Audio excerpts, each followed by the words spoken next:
Nacho Rodríguez, el chapucero, y debo de decirle, nos lo dijiste, Nacho, hoy confirmo que sí hay una campaña para buscar ridiculizar, desprestigiar el ejercicio de la mañanera, bien aceitadito. ¿Quién te Eh, dijo? ¿Quién te dijo a ti me, al me, inicio? me gritoneó ahí Reinaide y otra compañera. ¿Qué te dijeron? Eh, Porque sí escuché eso y dije, está interesante. Y dije, sí, espérame, sí, sí. tranquilos, ¿no? La idea que traen es que, no sé si a mí me quieran meter en el saco, pero que a Nancy Sí, Flores le paga a la presidenta y que tal vez en el convenio, dice claro. Reina Aide, está darle la palabra una vez por semana. Me parece mezquino, me parece grosero. A Reina Aide se le ha respetado. Hoy, por ejemplo, una compañera se aventó una docena de preguntas y nadie le dijo nada. Reina Aide, ¿cuántas veces se toma de media hora para arriba y Claro. nadie dice nada? Aunque después uno patalee, ¿no? Pero públicamente respeta uno el recinto. Pues por eso me volteé y les dije, a ver, pues casi, casi, ¿qué chingados estamos hablando? Calmados, ¿no? Estuvo muy Pero bien, bueno, no, estuvo muy ojalá bien cómo lo que, hiciste, estuvo muy bien cómo lo hiciste. O sea, con mucho respeto, pero la verdad es que sí se notó. Dije, ahí te lo voy a preguntar a Vicente más de rato. Porque no es bien realmente quien te gritó, ¿no? Pero sí es algo que estás en el saco. Está también, ¿sabes quién? Al zorro tapatío también lo metieron ahí. Está también, he visto que está Sonora Power. No hay muchos. O sea, claro, estás tú, está Nancy Flores. ¿Quién más también fregan? Ya, fíjate que, bueno, Lord Molecula siempre lo ponen ahí, pero ahorita no lo están poniendo tanto. Pero sí, es esta estrategia en donde intentan decir que, pues, en la mañanera, pues hay personas vendidas, paleros como tú, como todos estos que te estoy comentando, y lo hacen un poco para que precisamente la presidenta no les dé a ustedes las palabras, ¿no? Que al contrario, como que para que vean que no hay paleros, pues voy a dar más la palabra a Reina, ¿no? Es una estrategia increíblemente perversa, obviamente y mezquina. Curiosamente, precisamente para evitar la libertad de expresión pues, de los youtubers, creo que a pesar de todo, Claudia Sheinbaum no ha caído en la trampa, pero sí es una estrategia de manera permanente que vemos que sí está sucediendo ahí en la mañanera, donde, bueno, pues tienen contratos, toda la cosa. Pues también Televisa tiene contratos, y TV Azteca y Radio Fórmula, ¿no? Y Milenio, pues, también tienen contratos con el gobierno de la 4T, no me digan que no. Ahí salen también en la lista de contratos, porque siempre dicen que los contratos son exclusivos para los periodistas marginales. Pues de entrada no todos tienen, ese es uno importante, y los que tienen son montos muy pequeños si los comparamos con estos medios grandes que siguen dominando ¿cuánto será? 90% del presupuesto de comunicación social fácilmente. Y ellos mismos, a pesar que dominan el presupuesto y tienen grandes contratos, tienen permanentes reporteros ahí en la mañanera, quieren que nadie aparezca ahí, pues, ¿no? Eso es lo que es verdaderamente mezquino en ese sentido. y bueno, preparémonos, Nacho, porque lo peor está por venir. Ataques a la mañanera, infodemia, fake news contra la presidenta Sí, constantemente. Por eso también le mencionaba el caso de también. Xochitl Gálvez. Se viene duro Se están, y no, ¿eh? fíjate que ahorita estoy me he dado cuenta que ahora están, o sea, antes atacaban a Andy López Beltrán con mucho fuerza. Después fue a Dan Augusto López Hernández. Pero ¿estás de acuerdo que a partir de lo de las inundaciones han empezado a atacar y personalizar los ataques directamente a Claudia Sheinbaum? Este también es algo distinto que están haciendo nuevo. Ya es Claudia Sheinbaum la que le sacan meme, la que le pone inteligencia artificial, ya es a ella, ¿no? Ya sí, sigue el tema de Andy y Adán, pero con donde se están enfocando ahora es directamente a la presidenta en un paso que no había visto que habían dado esta prensa chayotera, ya le empezó a dar. En ataques, pues como dirían, ad hominem o directamente personalizados a Claudia Sheinbaum de una manera, bien dices, despiadada. Y bueno, pues ahora vamos a ver, porque antes, entre todo, la presidencia, pues creo que se lava un poco las manos, ¿no? Andy López Beltrán, bueno, pues que responda Andy. Noroña, pues que responda Noroña. Adán, pues que responda Adán. Pero ahora sí tiene que responder directamente la presidencia y la propia presidenta de estos ataques que creo que ya empezaron, pero creo que se van a crecer y multiplicar muy fuerte en los próximos días y semanas. Oye, a ver, ¿qué tema traes ahí? Porque yo te propongo que hablemos de aquellos que quieren A ver. que no muera la alianza PRIAN, ¿no? Felipe Bueno. Calderón, ahora que vino al informe de gobierno de Margarinflas, de su esposa Margarita Zavala, por cierto, un evento en el que estaba Laura Zapata, ahí, no sé si la viste en la fila atrás Ahí ahí está está, mira. detrás, sí, cómo no. Bueno, Felipe Calderón dice, no, hay que revisar las alianzas, el PRI, Movimiento Ciudadano. Ahí con Azucena Oresti le dice, pero si Jorge Romero dijo que ya no hay alianzas, y luego Alito con Código Magenta, es que tenemos que entender que vamos juntos en la oposición. Híjole, ¿de cuánto estaremos hablando con esas alianzas o cómo serán los arreglos que no quieren por ningún motivo que se extingan esos matrimonios, que no se llegue al divorcio, diría alguno? Sí, es un tema interesante. Fíjate que, o sea, en teoría, si haces una alianza con un partido político, aunque sea un mini partido como el PRI, pues te va a dar algunos votos, ¿no? O sea, esa es la teoría. Por eso también hay alianzas con el PT y con el Verde Morena. Sin embargo, en la práctica hemos visto que las alianzas, en la mayoría de las ocasiones, en lugar de sumar, restan. Y lo vemos en el caso de Movimiento Ciudadano, que ha decidido irse solo en las elecciones. Y la verdad es que saca más votos Movimiento Ciudadano que, por ejemplo, el PAN y el PRI cuando van aliados. Esta es donde vemos como que la teoría no necesariamente es igual a la práctica porque pasa algo con las alianzas. Si bien en teoría, bueno, yo tengo 5 puntos, tú tienes 5 puntos, nos sumamos, van a ser 10 puntos. Lo que pasa en realidad es que los militantes se enojan con las alianzas y acaban abandonando los partidos. Morena se alía, por ejemplo, con el Verde en ocasiones y se enojan, ¿no? O sea, el tema de los chapulines, que también de una manera es una especie de alianzas, se abandonan y les acaban yendo peor. Entonces creo que esta es lo que, y Movimiento Ciudadano creo que es un ejemplo de cómo un partido yendo solo le va mejor. No han ganado, pero han aumentado su cuota de votos, sus prerrogativas, están aumentando sus propios diputados. Entonces, esa es la lógica, creo que dice el PAN, ¿no? O sea, vamos a irnos solos y nos va a ir mejor que si nos fuéramos con el PRI. Al final vamos a perder, sí, pero no solo es una cuestión de derrotas electorales como tal, también todavía están obviamente, mientras en la reforma electoral, meter plurinominales y otras cosas. Entonces, y por ahí nos podemos ganar uno que otra elección, ¿no? Sí, podrían ganar, yo no digo, en algunas elecciones seguramente que sí. Entonces, en esa lógica creo que se entiende lo que hace el PAN. Obviamente el PRI es un partido que está al borde de la extinción. Pues acuérdate que en Veracruz, ya te comenté, ¿no? 2, 3 casos donde el PRI solo sacó un voto. Pues bueno, y sin alianza, pues podemos decir que el PRI va a acabar como el PRD, ¿no? O sea, en un partido muy minúsculo, aparte de eso sí, muy grandote en estructura. Es el problema del PRI, ¿no? Es un partido muy grandote en estructura, significa que hay que pagarle un montón de sueldos a un montón de gentes que no está haciendo mucho o nada. Mucha burocracia, pero muy minúsculo, reducido.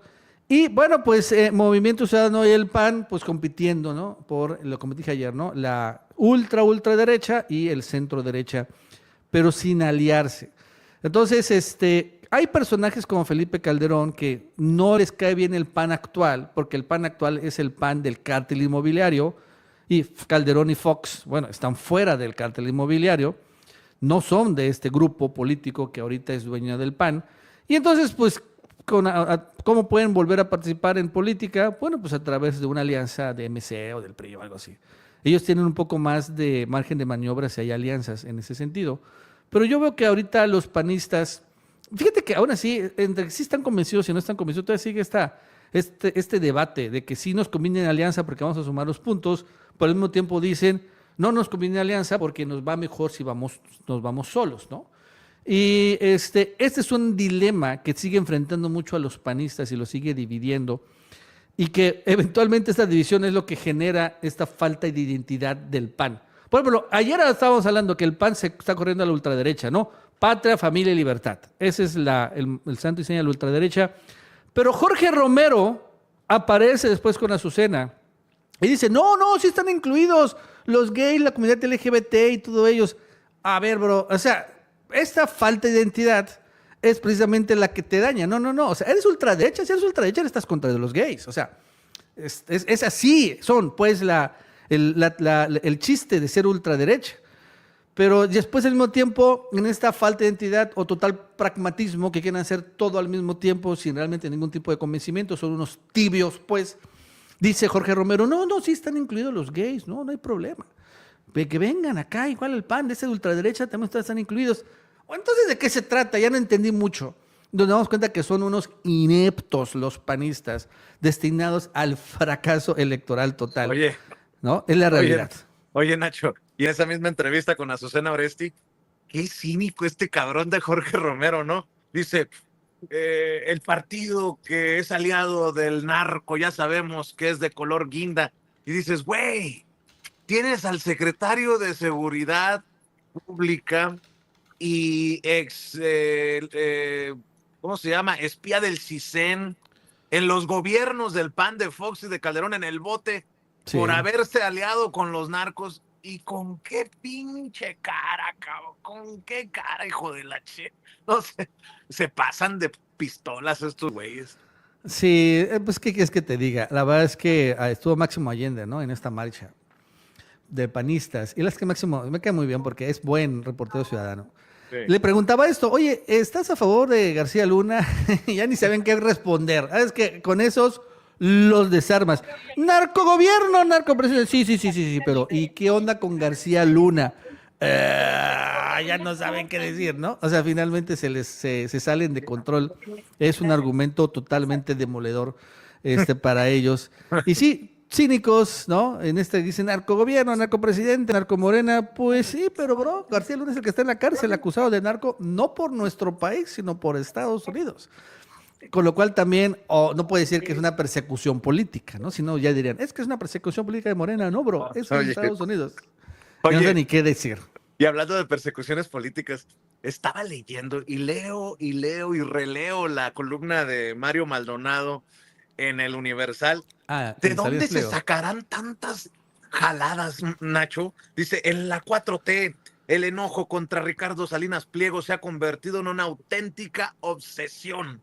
Lo que comenzó como una disputa pública entre el expresidente López Obrador y el magnate ha escalado hasta niveles inéditos. Hoy existe, según fuentes de primer nivel en el gobierno federal, un grupo intersecretarial creado expresamente para investigar y, si es posible, destruir al dueño de TV Azteca, Banco Azteca, Electra y Total Play. Nada más faltó que dijera, y al rato Nacho Rodríguez y Vicente Serrano van a sacar una campaña contra el pobrecito de Ricardo Salinas Pliego, Nacho. Sí, o sea, mira, hay una obsesión del gobierno, que sí es, hay una obsesión. Y la obsesión se llama cobrar impuestos, que quede Huevo. claro. O sea, esa es la obsesión que incluso arrancó López Obrador y sigue Claudio Sheinbaum y creo que se ha obsesionado más en el cobro de impuestos. Sí, sí hay una obsesión porque las necesidades de nuestro país son muchas, muchas, muchas. Además, el presupuesto, la verdad es que hay muchas necesidades de apoyos sociales,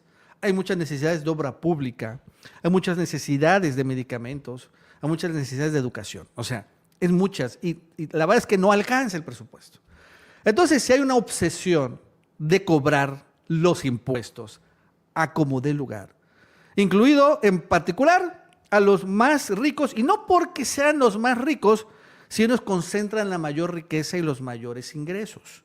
No tiene sentido que le cobres a una auditoría pues a una tiendita de la esquina que vende tacos y que a lo mucho va a vender, no sé, 10,000 pesos semanales o muy bien le va, que meter todo el esfuerzo, siendo eficientes de auditoría y recaudación, a un gran grupo empresarial como Grupo Electa, donde vas a poder sacar 74,000 millones de pesos, ¿no? Entonces tiene un gran sentido cobrarle lo más que se pueda a los más ricos, porque ellos además son los que gastan más dinero en evadir impuestos. Eso es importante también tenerlo claro. O sea, sí una obsesión, pero por cobrar impuestos. Y Salinas Pliego, pues es un gran deudor. Pero lo más interesante, Vicente, es que ha salido más deudores. Este tema de cobrar impuestos y la obsesión que tiene el gobierno de cobrar los impuestos, eso es lo que devino en el combate al huachicol fiscal, que es exactamente lo mismo. En lugar de estar contrabandeando combustible, significa no pagar impuestos, bro, ahora sí vas a pagar los impuestos. Y dice el propio Rafa Marín, ¿no? El de aduanas, que ya con esto, este combate al huachicol fiscal, han metido 200,000 millones de pesos adicionales a la caja. Y ahora, si te das cuenta, han empezado a combatir estos elusiones de IVA y de aranceles a grandes transnacionales como Samsung, que es el que se ha comentado mucho, en donde utilizaron un esquema igual de herramientas para la importación y exportación, utilizando y abusando del TEMEC para, por ejemplo, no pagar impuestos, no pagar el IVA ni aranceles, pero abusaron, como sucedió en el tema de huachicol fiscal, y ahora sucede que Samsung le saca el SAT la cuenta, 300,000 millones de pesos. 300,000 millones de pesos le debe Samsung al gobierno federal de IVA que no pagó y que debía haber pagado durante los últimos 20 años, desde que arrancó este mecanismo que se llama IMEX. Entonces, ahora el SAT se los está exigiendo. Y también así a los General Motors, también a Kansas City Southern y a un montón de empresas extranjeras que usaron y abusaron de mecanismos de importación y exportación para eludir el pago de impuestos. Repito, el gobierno está obsesionado con que paguen impuestos y no va a permitir que estas empresas se salgan por la tangente. Claro, el última palabra no lo tiene el gobierno, finalmente lo tiene la Suprema Corte de Justicia. Incluso este tema de Samsung, no sé si lo sabes, Vicente, ya está ahí en la Corte. Y hay un enfrentamiento cuando hacen dos visiones que vemos ahorita, cuando más reporta la prensa. Un lado, Lenia Batres, ella sí dice, sí, Samsung tienes que pagar. Por otro lado, Yasmín Esquivel dice, no, ya no tiene que pagar porque ya pagó, o sea, ya hubo un pago supuestamente.